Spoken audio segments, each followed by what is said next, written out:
Hi everyone. Welcome to the very last lectures of our early modern course together. We did it! As you probably already know, there's no assigned reading for this week. We voted to take a break, so y'all have a break. I'm recording this video. It's entirely optional that you watch all of it. Basically what I want to do is I just wanted to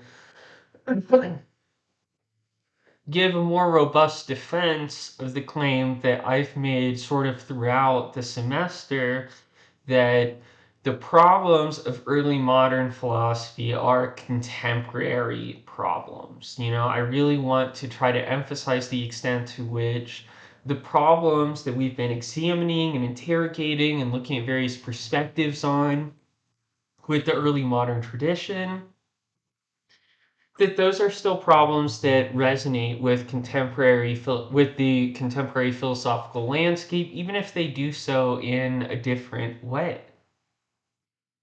So the main purpose of this lecture is to give you just sort of various legacies of the three central problems that we've interrogated in this class, which are philosophy of mind, which I've written in this pink color, epistemology, which I've written in this blue color, and contemporary metaphysics that I've written in this red color. These have been the three themes that we've tried to emphasize throughout the semester. I think that at this point you can largely see why, right? For Descartes, for example, his answer to the question of the nature of the mind is intimately related to the things that we can know, which is intimately related to the way that the world really is, right? So these are three topics that for basically all of the early modern philosophers come together. That answering the question, what is a mind, gets you at least part of the way towards answering the question, how do we know? And what are we ultimately, or what is there really? What is the true nature of reality? And these questions were really opened at the time by the development of modern science. I know that I've made this point a number of times throughout the semester, but I think that it's really important to emphasize. Previously in philosophy, during the medieval period, philosophy was largely consigned to theology. And what I mean by that is that philosophy was tasked with the defense of, scripture, with things that are, part of religious orthodoxy, and philosophers were seen as sort of like a subset of theology whose job was to defend them, not on the grounds, that these events or whatever are detailed in holy texts, but on the basis that they're rational, right? That they're possible. So they're supposed to be undermine skeptics and undermine the propensity for non-belief, right? And so there's an explicit sort of tie together between theology and philosophy. Philosophy is a lower faculty of theology at this point, right? And so the truly radical break, it comes with Copernicanism, it comes with Galileanism, namely the sort of belief that the way to discover things about the world is not by consulting, holy texts, but is actually engaging in a robust investigation of the world around you, right? In that those truths actually cannot be shackled by religious forms of orthodoxy. And so at the time, these scientists and similarly philosophers around the time were seen as grave threats, at least potentially, to, the religious orthodoxy, right? And really, now with modern science sort of shattering the religious orthodoxy at the time, it becomes necessary for philosophers to try to think about the nature of reality, to try to think about how is it that we mend the perspectives given to us by natural science, modern experimental science, and, beliefs that we think are important from the Christian tradition or elsewhere, right? And sometimes this can provoke a little bit of a disconnect, right, between us. Like they have all these religious hangovers or whatever, but we don't. And so that makes, our philosophy superior to theirs or something like that. But really, these are problems that we still have to deal with. And that actually contemporary scientific discoveries, contemporary scientific investigations have as much of an earth shattering effect on our own dogmas as Copernicanism and Galileanism and the development of modern Newtonian science had on the early modern philosophers. And I think that really, one of the most fruitful places to look at this, and one of the ways to see that really a lot of the problems that the early modern philosophers were dealing with really haven't changed, is to look at contemporary philosophy of mind. This field of inquiry is really interesting. It's really interesting in part because it almost always takes as its starting point the Meditations, right? In Meditations, Descartes claims that the nature of the mind and the nature of bodies are fundamentally distinct. They're separable, right? And hence it's conceivable that my mind endures beyond the destruction of my body. And hence there's something like a cogito, right? Now we have contemporary problems in philosophy of mind because of the development of modern neuroscience, right? Just on a common sense, like, pretty theoretical approach to our own actions and behavior, right? Like, I think about my thoughts as genuinely mine, right? Like, I take responsibility for the fact that I think the things I do, I hold other people responsible for the behaviors that they engage in, right? And so I treat people as if they are rational, autonomous, right? That they have the ability to do otherwise. But at least some philosophers interpret contemporary findings in neuroscience to undermine this belief, right? That the idea of personal autonomy or selfhood may be as erroneous and unscientific and theological as the concept of a soul. At least that's what many philosophers nowadays claim. So, in the same way that the modern philosophers had to answer the question, okay, well, what is a mind if we can give mechanical explanations of bodies, right? It seems, at least, like we can't give similar mechanical explanations of minds, right? And Leibniz actually made this argument explicitly. He said that, no matter how sophisticated a machine that you construct, that machine will never have representations, right? Similarly, you might think about your computer. Your computer is an incredibly complex machine, right? But I don't think that it would probably be right to say that your computer has representations, right? It doesn't think things, right? It just displays information on a screen, right? It's not processing that information in the same way that like a human being that reads it processes that information, right? It's entirely algorithmic. Now, so the problem posed by contemporary neuroscience is that we can provide a mechanical explanation of the mind. At least that's what's proposed. That just as, the development of modern science with Newtonianism and the other figures that we mentioned sort of um, demonstrated the unreality of the soul, right? So modern neuroscience, it is believed, might demonstrate the unreality of our conception of the mind, or at least our conception of freedom, right? And so, in a kind of funny way, the problems opened by Descartes in the Meditations, what is the nature of the mind? How can the mind have the same nature as physical bodies, right? What are the limitations of mechanical kinds of explanations whenever it comes to an analysis of the mind?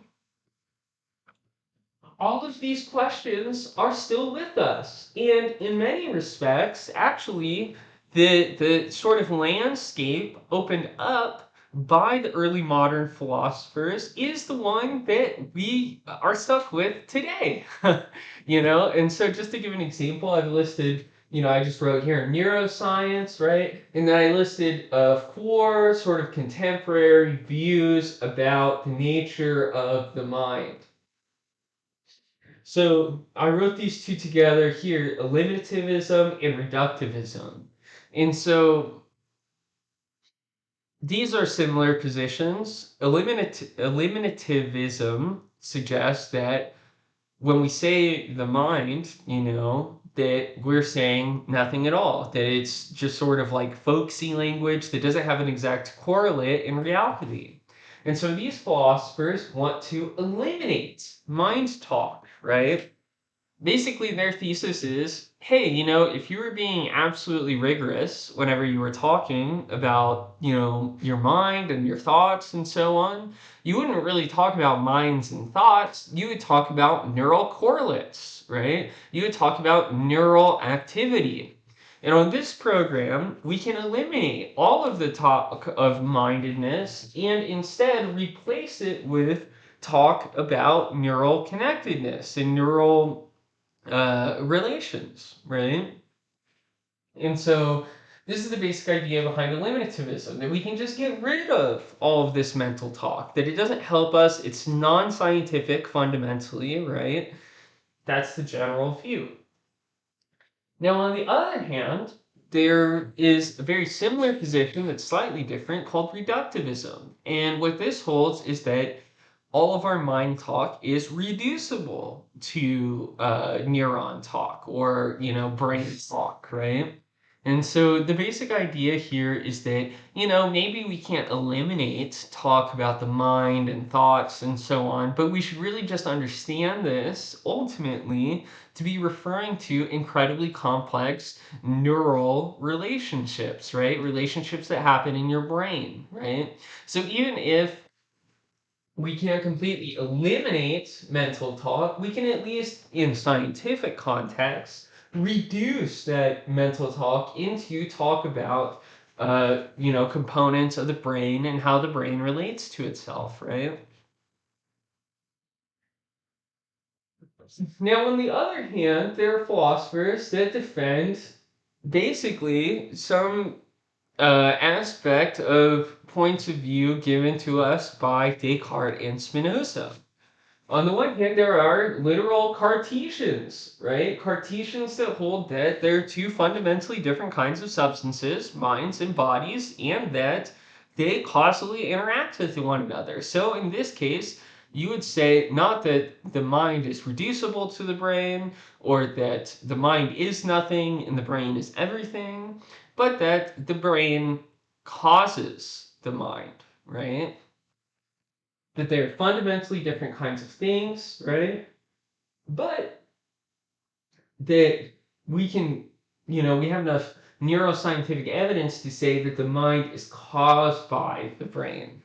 But of course, now you have the classic Cartesian problem. How do you explain this interaction? How is it that the brain, as a physical entity, can produce the mind, which is presumably not a physical entity, or at least, an abstraction of certain kinds of physical relations, right? And here, you can see too why someone might be attracted to a kind of Spinozist picture, right? Because Spinoza would say that, it's not the case that there are two fundamentally different kinds of substances. It's just that there are two aspects of the same substance, right? The mind and the brain. So the mind and the brain on this view are just sort of like two different points of view that we can take on human activity, right? But we're looking fundamentally at the same thing. Now, this was rather quick, but I think that this just sort of gives you you know, the contemporary landscape of philosophy of mind, the positions that many philosophers adopt, and why it is that they adopt it. And I think that it's really interesting because, you can see basically all of the parts of early modern philosophy, right? On the one hand, in our contemporary situation, the scientific achievement that is provoking the philosophical dilemma is neuroscience, whereas in the early modern period, it was mechanical physics, right? And then, just as Hume, for example, wanted to reduce talk of the mind or eliminate talk of the mind, depending on your interpretation of him, so too, there are contemporary sort of neo-Humean philosophers that hold that, our talk about minds is sort of confused, right? And we need to eliminate or reduce it, right? And then similarly over here, you can see, dual aspect monism. That is basically a kind of Spinozist perspective on the mind, right? And substance dualism, the whole, basis of uh, the problem, right, is Cartesian in its origin, right? And here I would like to highlight too is that here, and I'm writing this in blue, even though blue I wrote for epistemology. Actually, I'll just write it in pink. The real winner here, in my opinion, is Princess Elizabeth.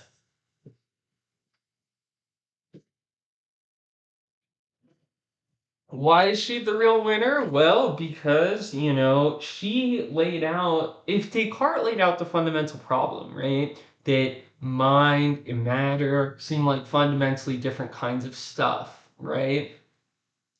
Princess Elizabeth outlined the problem that we're still dealing with in that Cartesian perspective, right? Which is that we have an idea of what physical interactions are like, but we have no idea what it's like to describe an interaction between substances, right? And so many philosophers of mind actually point to Princess Elizabeth as being sort of like their foremother, right? That she was the one who really grappled with the problem in its entirety and saw the fundamental problem that philosophers have to deal with, right? Whereas Descartes maybe saw the nature of the problem, right? Saw that mind and matter were different stuff, but it gave maybe an inadequate explanation of their relationship. And so a lot of contemporary philosophy of mind really owes quite a lot to Princess Elizabeth, which is pretty incredible because, we're only sort of now rediscovering the importance that she had on the period itself, namely in Descartes' progression of his own philosophy, that so much of it was written as a response to the sort of problems that Princess Elizabeth pointed out.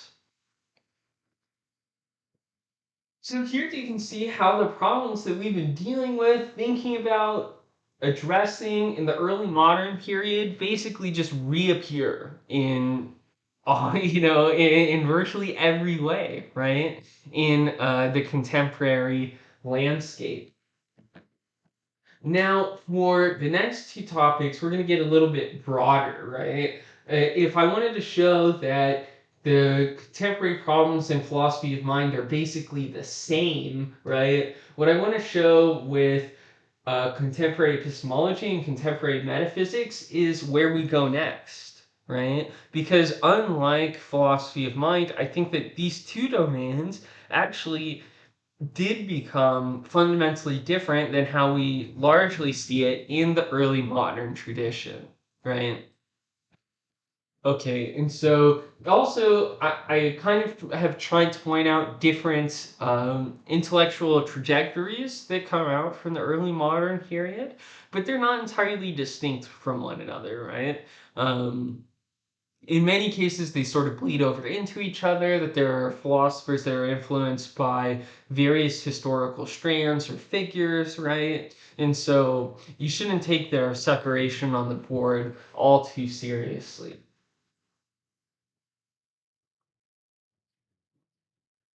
Contemporary epistemology. So we can see how the early modern tradition really emphasized epistemological questions. I mean, that was the opening of the Meditations, right? And it even, was the case that Kant was, by the end of it, asking primarily epistemological questions about what it's possible for us to know, right? And while there are contemporary epistemologists in the exact sense that the early modern tradition was working in, where, you will ask questions like, what does it mean to know in the largest possible sense? And contemporary philosophers deal with slightly different problems that the early modern philosophers dealt with. You can see sort of an offshoot of these problems in terms of the development of philosophy of science, right? So rather than ask extremely broad, general questions about the nature of knowledge as a whole, right? Where does all of our knowledge come from? How can I ensure that all of our knowledge is well justified and situated? A lot of contemporary attention turns to specific sciences in trying to understand the specific nature of explanation that's offered in different kinds of scientific theories, right? The sort of explanation that you get in say, a biological investigation of phenomena is simply different than the sort of explanation that you get if you try to give a physical explanation of phenomena. And so, philosophy of science is really concerned with, okay, well, what are these kinds of explanations whenever we give physical explanations or biological explanations or social explanations, right? And how do they gel or fit in with one another, right? There are people that think that ultimately all kinds of explanations are reducible, right? So it's similar kind of reductivist impulse are reducible to physical explanations. And there are those that insist that no, biology just has like a fundamentally different level of explanatory depth than physics does, right? They range over different objects, they're meant to do different things. And so that's one way that you can see the sort of the epistemological questions of the early modern period start to transform. And part of the reason that they transform is what Karl Marx called the development of the general intellect, right?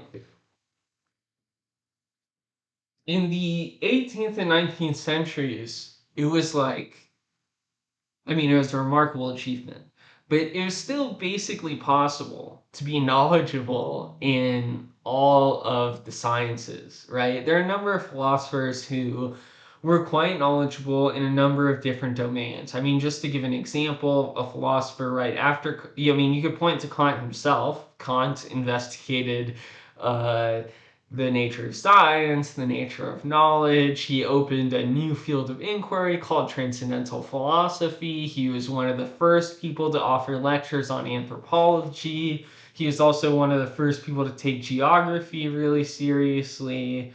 Um, he wrote an essay called Perpetual Peace, which a lot of people see as sort of the model for the League of Nations, and then afterwards the United Nations, right? So political theory, anthropology, sociology, Kant was making progressions in all of these fields, right? And then similarly, after him, another philosopher, Hegel, he did an investigation of the natural sciences, so biology, chemistry, physics. He did an investigation of the history of art criticism. He did an investigation into world history, to the history of philosophy. He developed his own philosophical system of logic.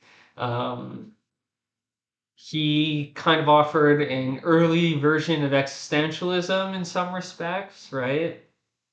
And so, in this period, it's still kind of possible to be educated on the latest developments in all of these different fields, right? But with the emergence of capitalism, with the development of an industrial society, right, you see the specification and of intellectual labor, such that, like today, it's not possible, right, to be an expert in neuroscience and an expert in quantum physics and an expert in contemporary social theory and, so on and so forth, right? There's no contemporary figure that is the equivalent of a Kant or a Hegel, not because, I don't know, people are less capable or something like that now, but because the scientific literature or the academic literature for all of these subjects has expanded so massively, and the demands to be a specialist in any of these areas are so exaggerated now that it's no longer possible, right? To be a general expert, to be a Renaissance person akin to a Da Vinci or a Kant or something like that, right? And this doesn't have anything to do with, like this conservative trope of like people are less intelligent now or something like that. It has everything to do with the political and economic structures that were responsible for academia, right? And the development of academic knowledge.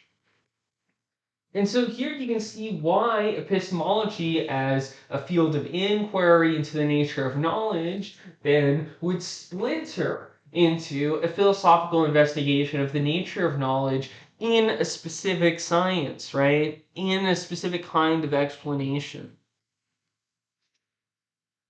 And so you can kind of see how the early even though this is different, and there are some people that are just epistemologists today, but more often we're not thinking about knowledge as the early modern tradition thought about knowledge, as being the same across all of these spans of inquiry, right? But it's offering specific kinds of explanation within a limited domain of inquiry, right? And this has everything to do with political economy. It has to do with the way in which the sciences are organized and how you train as a specialist in any one field today, right? Okay, so that's how the sort of epistemological problems that were dealt with by the early modern splinters into contemporary philosophy of science. But then, too, another dimension of epistemology as it developed out of the early modern tradition into the late modern tradition into our contemporary situation is through this notion of ideology critique. And here the major figures are Karl Marx, Friedrich Nietzsche, and Sigmund Freud. These are often called the hermeneutes of suspicion. Hermeneutes is just a word that comes from hermeneutics, which is a field. It's about interpretation, right?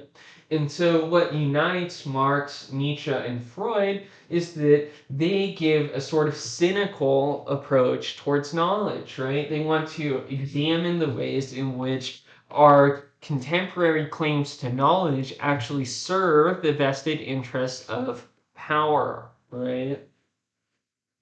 And so a lot of epistemological investigation into the humanities today doesn't take the form of a sort of apolitical, like, let's investigate the nature of knowledge in general, but instead takes the form of ideology critique, where the question is not so much what is the nature of knowledge, but the question is who serves from the epistemological arrangement reflected in certain institutions, right? For example, medical institutions, right? A lot of people think of medical institutions as basically benevolent, that they do not hold serious power over people in the same way that maybe the police do, for example.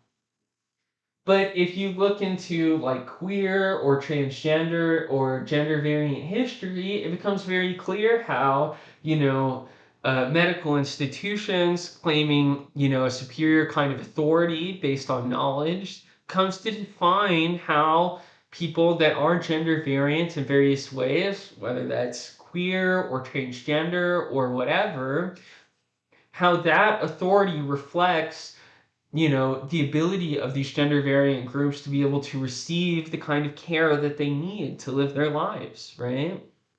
And so a lot of ideology critique is centered on how social institutions use their claims to knowledge in order to have power over groups of people, right? Marx claimed that about capitalism, Nietzsche claimed that about Christianity, and Freud basically gave a psychoanalytic interpretation whereby, our conscious claims to knowledge are undergirded by unconscious forces that drive us without our knowledge, right?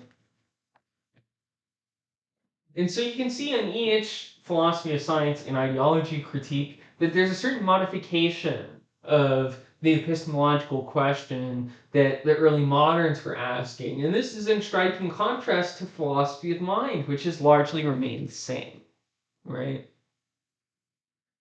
And now finally, I want to talk about our last category, contemporary metaphysics, right? Who's doing the talk about substances today? That might be one way to frame the question. Now, in general, there are two sort of camps on contemporary metaphysics, and this is not exhaustive by any means. It's only meant to point to two trajectories that are common within contemporary philosophy or academic literature. On the one hand, there's a new kind of transcendental philosophy, right? There are those philosophers who basically think that Kant was right to interrogate metaphysics, right? That we should not take the claims of metaphysics as seriously as they make it. And so rather than engage with the early modern tradition directly, like, analyze maybe Spinoza's claims for the nature of substance, these philosophers claim that what we need is a renewed transcendental approach to philosophy. We need to ask the same sort of epistemological questions that Kant was asking, right? But to ask them maybe in a slightly different way. And then some figures that are sort of representative of this tradition. I've largely written phenomenological thinkers. So these are thinkers that want to say, hey, we get really confused whenever we try to think about what's beyond or behind or underneath appearances. And we should focus instead on simply the way that things appear to us, right? And so you can see how this has sort of an allegiance with Kant's transcendental idealism. And so this approach is, largely represented by phenomenological approaches, which occur in the 20th century, right? And Husserl, who was the person who developed phenomenology as a method, he called himself a transcendental idealist, right? Even though he's claimed he was not a Kantian transcendental idealist. So here you can see the desire to sort of reconstitute the Kantian tradition emerges in full force, right? And in this way, in some respects, you sort of bypass the need to talk about the early modern tradition, right? In this view, the early modern tradition just kind of represents different kinds of confusion, right? Different ways in which you can mess up if you think that you can describe the nature of reality itself and transcend, your human perspective. On the contrary, there has been a tendency, a very recent tendency, so like 21st century tendency largely, to engage in a revival of metaphysics. And now both the figures I wrote here, Deleuze and Badiou, they wrote in the 20th century, but that a lot of the reception history for these figures has occurred in the 21st century. And so if the new transcendental philosophers wanted to, deny the claims of metaphysics, right, the new metaphysicians, represented by Deleuze, Badiou, and some other figures, they basically want to revive the tradition, especially of the rationalists, that what in their view is necessary is the development of a metaphysics adequate to contemporary science. And so in the same way that you might think about Spinoza as attempting to generate a metaphysics that is adequate to the science of his time, that can provide an analysis of mechanical explanation, provide an analysis of substance, right, and its modifications. So too, these new figures are in some ways neo-Spinozist. Like they, especially Deleuze, want to try to identify or develop a philosophical system that uses concepts that modern science or contemporary science, as they understand it, needs it. And so, unlike these sort of neo-transcendental figures, the neo-metaphysicians, actually directly engage with a number of the early modern figures. Deleuze has, for example, excellent books on Spinoza, Hume, Leibniz. I just recently read Deleuze's Leibniz book. It's good. You guys should read it. And so these figures, they think that basically, unlike Kant, that the early modern tradition isn't over. That the very same things that instigated the early modern philosophers to engage in philosophical reflections and the problems that they dealt with are not fake. That they're actually sincere, real problems. And that the question now is, how do we have a genuinely post-Kantian metaphysics, right? How is it that we can investigate the nature of ultimate reality without being held back by our merely human perspective?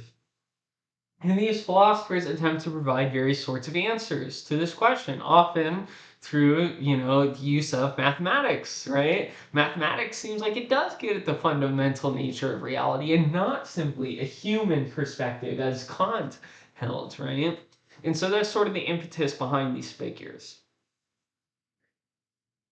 And so I hope that what this video has allowed you to see is just sort of how the problems that we dealt with in this class, philosophy of mind, epistemology, metaphysics, those topics in some cases remain basically the same in their contemporary versions, in their contemporary variations. Philosophy of mind as a field of inquiry is basically the same as the early modern tradition. Perhaps we have new scientific, sorts of means of inquiry into the nature of the mind, and that's all well and good, right?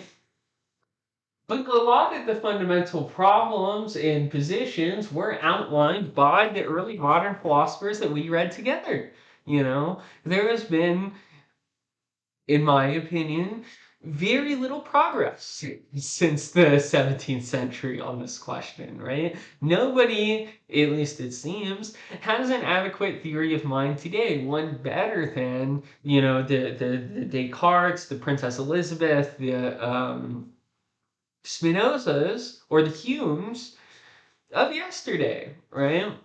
Whereas other fields of inquiry, epistemology, metaphysics, these undergo a decisive transformation in the transition from the early modern period, from Descartes to Kant, to the late modern period, which you might think about as Kant to Hegel or Kant to Marx, right?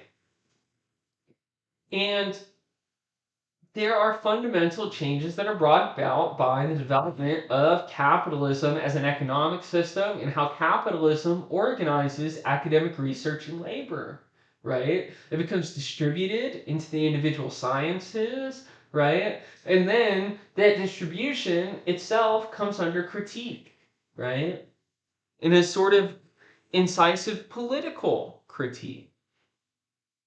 And then finally, there are very, very, very recent debates in some respects about the nature of the early modern tradition, right? Can we, as Kant said, simply leave it behind in favor of a new kind of transcendental philosophy? Or is it the case that we need to revive the tradition, that we need to engage directly in the very sort of metaphysical debates that, say, Spinoza and Leibniz were engaging in? And so this offers a number of different branches, right? Ways in which the early modern philosophy has developed and transformed in the history of philosophy to result in the very problems that we are dealing with today. And there are many, many, many, many, many, many, many more offshoots of the early modern tradition than I've covered here on the board. But these just offer, some of, I think, really fundamental directions or orientations for the sorts of problems that we've engaged with. Okay, and the last thing I would like to say, since it is our last recording, last day in class or whatever, I would just like to thank you all for how seriously, you have chosen to engage with the material. I really believe that, your reading responses midterm and from what I've seen so far of the rough drafts really indicate that you all have taken these problems very seriously, that you've thought a lot about them, that you are engaging with these questions philosophically. In other words, you're taking them not as problems of some old historical tradition that you don't have anything to deal with, right? But you're taking them as problems that you have to deal with and you have to answer, right? And even if, you're not looking to be a professional philosopher or an epistemologist or whatever, right? You do have to think about, like, how do I live my life? Right? What am I doing? How should I think about my own activity, my own mind, how I exist in the world, all that kind of stuff. And I think that y'all have really engaged with the content of those questions. And so I just want to thank you, just very sincerely from the bottom of my heart. Teaching is something that's very important to me. And so being given the opportunity to work with you all and to hear your reflections, to engage with your own thoughts, that has been a real blessing for me. Something that I don't take lightly and something that I really deeply appreciate. So thank you very much for your participation in the course. I hope that this course has been helpful to you in some way, and that you've enjoyed it at least half as much as I have, because it's been really fun for me. Okay, that's it. As a reminder, the discussion forum for week 15 is completely optional. You don't have to do it. If you do decide to do it, then I will replace one of the discussion forums that you're missing, or if you've turned them all in, then I'll give you the extra credit for doing an extra discussion forum. Um, but really, I just want to hear your thoughts about what is it that you want the most that we covered in the course. What has been your favorite moment? What has been the coolest thing that you've read? What has been the most interesting idea or concept or question or topic that we've engaged in? Thanks again. Bye.